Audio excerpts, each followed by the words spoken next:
magkape na kayo, wala na akong makikita, natatayong tayo at lalakad-lakad, no?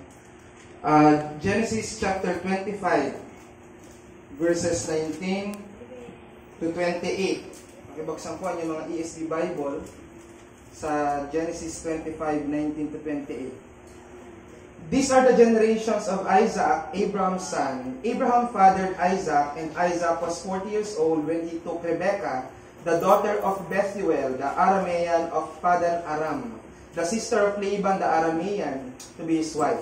And Isaac prayed to the Lord for his wife because she was barren.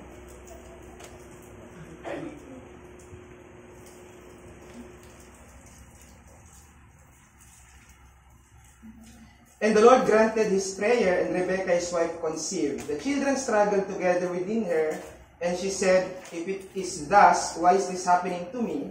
So she went to inquire of the Lord, and the Lord said to her, "Two nations are in your womb, and two peoples from within you shall be divided. The one shall be stronger than the other, the older shall serve the younger."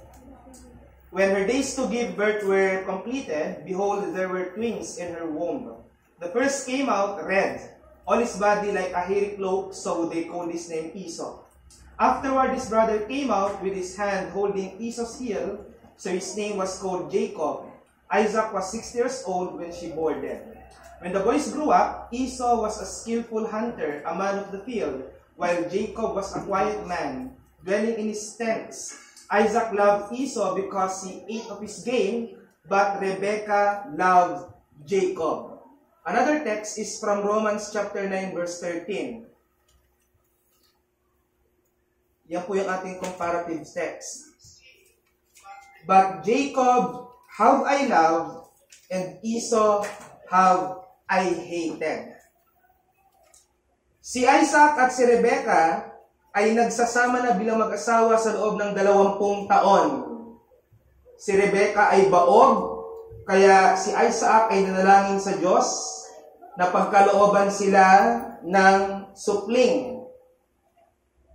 At sa panalangin yan, tumugon ng Diyos at nagbigay ng kambal sa sinapupunan ni Rebekah. At ayon sa text natin, itong dalawang ito ay nag-struggle.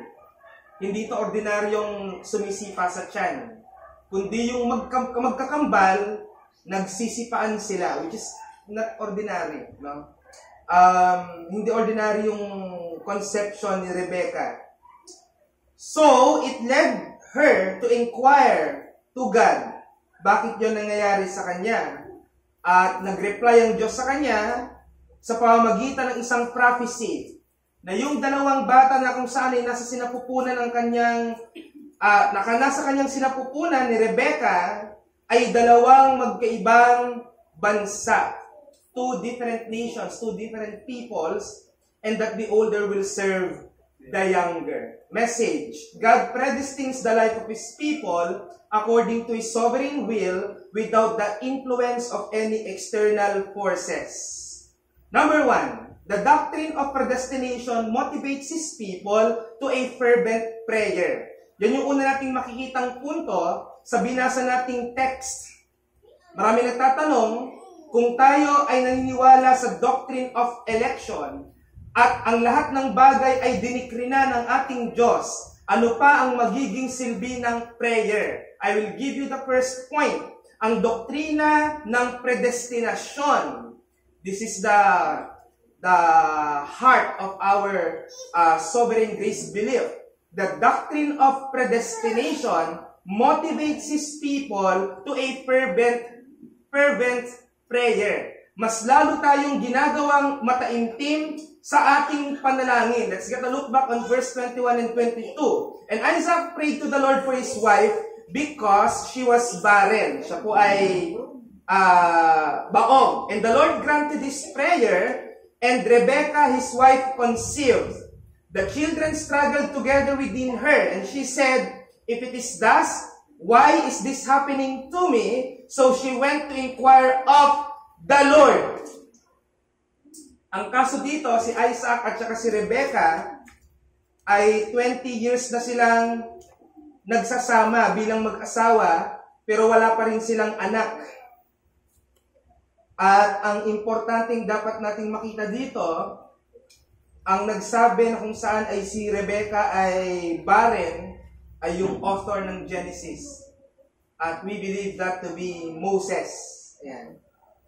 Sa common people, sa panahon natin ngayon, yung marinig natin na ang isang tao, babae man o lalaki, ay baog,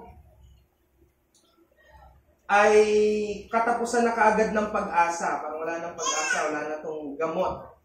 Pag sinabing baog, yun na yun. Hindi na to, kumbaga, sa paniniwala ng marami, miracle na lang para mabaliktad ito. No? Pero ang naging tugon ni Isaac sa bagay na yan, na kung saan nalaman niya na ang asawa niya ay baog, hindi ang mawalan ng pag-asa o yung tanggapin na lamang ito, kundi ang kanyang tugon ay pagsangguni sa Diyos sa pamamagitan ng panalangin. Ang tunay na electionist, ang tunay na sovereign gracer, mapanalangin. Dahil, naniniwala nga siya sa sovereign grace. Bakit yung sinasabi? Bakit naging motivation ni Isaac na manalangin samantalang alam niya na ang asawa niya ay baog? Napakadali lang. Kung binasa niyo ang mga naunang chapter, alam ni Isaac ang pangako ng Diyos sa kanyang amang si Abraham, na magmumula kay Abraham at sa magiging anak niya ang napakadakilang bansa. Yeah. So kung alam na ito ni Isaac, meaning, yung promise ng Diyos na yon na nagsimula pa kay Abraham hanggang sa panahon niya, ang naging motivation niya para manalangin. Siyempre, alam mo na may pangako ang Diyos sa'yo. At ang present, parang hindi ganun ang nangyayari. It became the motivation of Isaac to pray for what? For its fulfillment. We, as sovereign grace people, believe in God's decree. Hence, we pray for its fulfillment. At tandaan natin, ang prayers natin, hindi nito binabago ang will ng Diyos, kundi hinihingi ang katuparan nito. Nireveal na ng Diyos ang will niya kay Isaac. Magmumula sa kanya ang lahi. Pero, sa panahon na yon, hindi nagkakaanak ang kanyang anak, ang kanyang asawa, rather, hindi nabubuntis. Pinaniwalaan ba niya yon? Hindi. Naniwala siya sa pangako ng Diyos at dahil doon, nanalangin siya. Ganyan ang motibasyon ng panalangin ng isang, hindi lang Kristiyano, ng isang electionist. At tayo yon bilang mga sovereign gracer. Knowing that God's will for His elect is already predetermined. Kaya ang isa pang tawag sa atin in theology ay mga predeterminists. Tayo ay naniniwala na ang lahat ng bagay ay tinakda na. Kaya may connection tong aking preaching sa kaninang pinag-aaralan. At imomotivate tayo nito bilang mga elect people na mas lalong maging faithful sa panalangin at magkaroon ng buhay na pag-asa. Bakit? Kaya tayo nananalangin kasi may promise ang Diyos. Kung wala nun, wala tayong magiging reason at motivation to pray. Sabi nga ng marami, ang mga hindi nakakaintindi ng Calvinism, hindi daw epekto sa atin ng prayer. Bakit? Ordina na pala ng Diyos lahat. Bakit pa kayo mananalangin? Hindi nyo na mababago yun. Ang totoo, kaya tayo nananalangin dahil accepted natin yung will niya at nananalangin tayo sa Diyos na matupad nawa ang mga yon. Hindi yung kakapain natin ano yung nasa isip ng Diyos. Tandaan natin, kagaya ng binanggit ni Pastor kanina, merong dalawang doktrinang binabangga yung London Confession of Faith. Yung Arminianism, na naniniwala na ang will ng Diyos ay foreknowledge. Pag dinidefine ng Arminianism ang foreknowledge, hindi yung foreknowledge kagaya natin. Ang foreknowledge sa kanila, tiningnan daw ng Diyos sa future yung mangyayari at yun yung naging basehan ng kanyang decree. We don't believe that.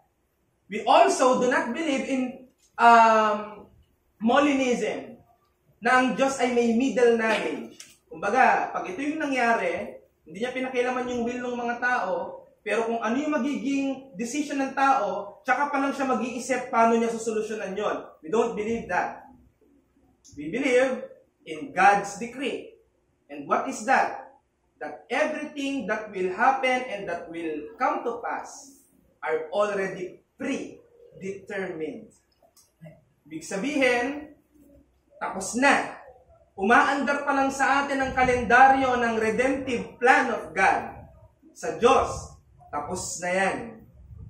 At yan ang naging comfort ng ating Panginoon kay Isaac nung siya'y nanalangin. Kaya ano nangyari? Nanalangin si Isaac, at ito ba ang kapansin-pansin? Si Rebecca na kanyang asawa, nanalangin din. Ano mo yung panalangin ng asawa mo? Ikaw, baliktad yung panalangin mo. Diba? Naalala ko yung isang confession, yung napipisil maging pastor, pinagpipray niya, wag siya yung maging pastor. Pero ang church niya, pinapanalangin, siya yung maging pastor. Two are better than one, sabi ng Ecclesiastes. Inanalo yung mas marami. Kaya, alamin mo yung prayer request ng katabi mo. Ano yung prayer request mo para sa church? At magkaisa tayo sa isang prayer request. Baka kaya hindi tayo dinidiling ng Diyos sa church, iba-iba yung mga laman ng panalangin natin. At paano natin pag-iisa yan? Simple lang. Attend prayer meeting. Para alam mo, ano yung puso ng simbahan sa mga panalangin nito. Rebecca prayed for her struggling conception at na-observe niya yung uncommon struggle between her twins. Nag-aaway sila sa loob ng sinapupunan. Napaka-extraordinary nito. At ang response niya, dahil sa mga struggles na yan, ang sabi ng verse, to inquire of the Lord. So siya ay sumangguni sa Diyos sa pamagitan ng panalangin. Ang inquiring, i-convert natin yan sa term na nag-pray. Tandaan natin, dahil babae siya, hindi siya sinagot ng Diyos. Hindi, sinagot siya ng Diyos. Kita nga natin, nagsalita pa yung Diyos. At ang sagot sa kanya ng Diyos ay prophecy. Ibig sabihin, ano yung pinaplano ng Diyos sa dalawang ito? So kita natin ba? Minsan kakapanganak ka lang ng bata, sasabihin na kagad ng nanay niya, paglaki mo, maging engineer ka, di ba? Pero kahit ano pa na maging plano ng magulang natin o kahit ikaw, ang sinasabi ng Bible, ang Diyos ay may predestination sa bawat isa. Matutupad yan sa ayaw at hindi natin. Wala na tayong magagawa doon. Bakit? Kasi nakalatag na yon. When we pray to God in our current struggles, nire-remind niya sa atin yung fact that everything that will come to pass is already ordained and prepared by God. Hardcore Calvinism itong pinipreach ko. And that is the Christian's ultimate comfort in struggles. Isa lang ang pinopoint out ko. Nung tinanong ni Rebecca, bakit nagkakaganon yung dalawa niyang anak, malinaw ang sagot ng Diyos. Dalawang magkaibang tao yan. Dalawang magkaibang bansa yan. At iisa lang dyan yung tao ko. At walang iba yun kundi si Jacob. Pero si Jacob ay hindi panganay. Anong ibig sabihin nun? Hindi siya ang may birthright. Pag pinag-aaralan natin yung birthright sa Old Testament, ang panganay na anak ang magmamana ng lahat. Hindi man lahat, pero mas marami ang manaya, triple, kaysa sa mamanahin ng iba. At siya yung pinakamamahala sa lahat ng property at estates ng kanyang namayapang ama. Sino ang pangalan? Si Esau. Pero ano ang nireveal ng Diyos? The elder shall serve the younger. Ang mas nakakatanda, magsisilbi sa mas nakakabata. Bakit ganon? Hindi yun yung karapatan. Hindi yun yung dapat. Isa lang ang ibig sabihin yun. Labag man sa atin, hindi sumusunod ng Diyos sa batas ng tao. If He elected a people, even if He is undeserving, He will save no matter what. He will have right no matter what. And that will lead us to our second point. That God's decree will stand even against all odds. Tatayo ang kalooban ng Diyos kahit maraming balakid. We got that from 24 to 27 of our text. Nireveal na nga dyan yung partial fulfillment na ipanganak na yung dalawa. Di ba? Prayer pa lang nila, magkaanak. O meron ng fulfillment agad. Na ipanganak sa text natin, na ipanganak siya. So meron na kagad partial fulfillment. Merong already and not yet. Well, sa panahon nila, eschatology nila ito, pero tapos na. Ngayon, si Rebecca ay nagsilang sa dalawang kambal na lalaki. Si Esau ang unang lumabas. Siyempre, mga ilang minuto lang, si Jacob naman. Diba? Hindi naman taon yung pagitan nila. Talagang kambal sila. Ibig sabihin, talagang pinanganak sila the same day. Kaya lang, sino yung unang lalabas? Ang unang lumabas, si Esau. Ayan. Sa Tagalog, Isaw. Ang bituka. Therefore, kaya siya Esau, kasi mapula siya. Mampula yung balat niya. Tapos mabalahibo. Alam niyo yung mistisong namumula? Yan, ganun yung tsura niya. Pero, nung lumabas si Jacob, hawak-hawak niya yung talampakan ni Esau. Yeah. Ang Hebrew word ng heel ay Jacob. Kaya yun yung pinangalan sa kanya. Tandaan natin, si Esau yung may birthright. Dahil siya yung firstborn. But Jacob held his heel. Meron itong foreshadowing ng predestination ng Diyos. Bakit? Yung paghawak ng talampakan ni Jacob kay Esau, nagpapakita nung pinangako ng Diyos na tugon kay Rebecca that the elder shall serve the younger. Bakit? Pinapakita na si Jacob ang may hawak kahit sa panganay.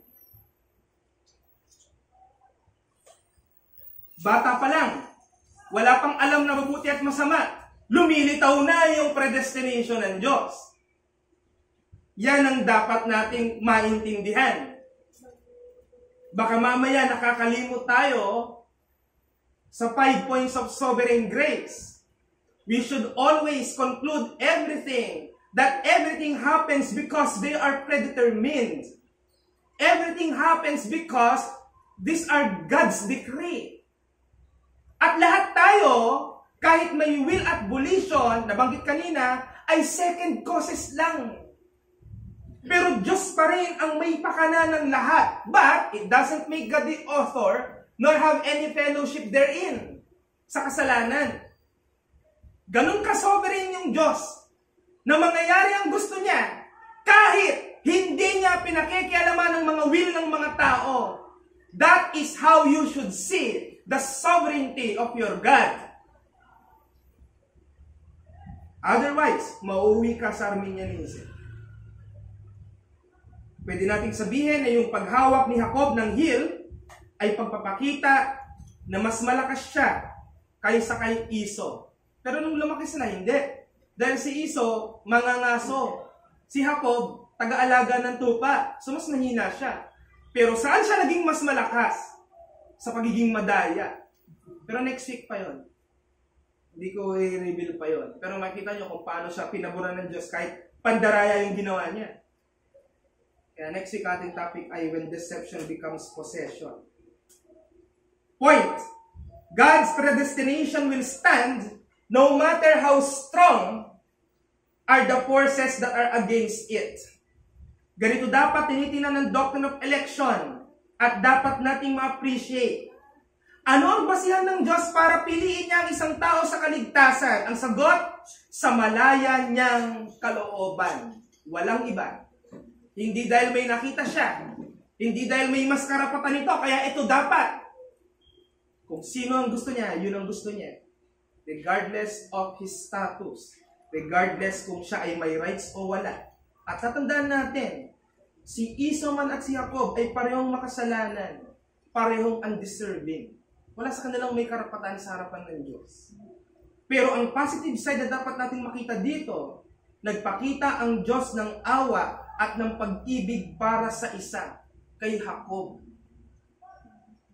At kung hindi man niya minahal si Esau, nakalagay sa Romans 9:13, Jacob have I loved, Esau have I hated, pinapakita lang nun dahil ang Diyos ang may karapatan sa lahat. Nasa sa Kanya kung ayaw niya sa'yo o gusto niya. Pero ang positive side is that we are like Jacob because we are elected by God.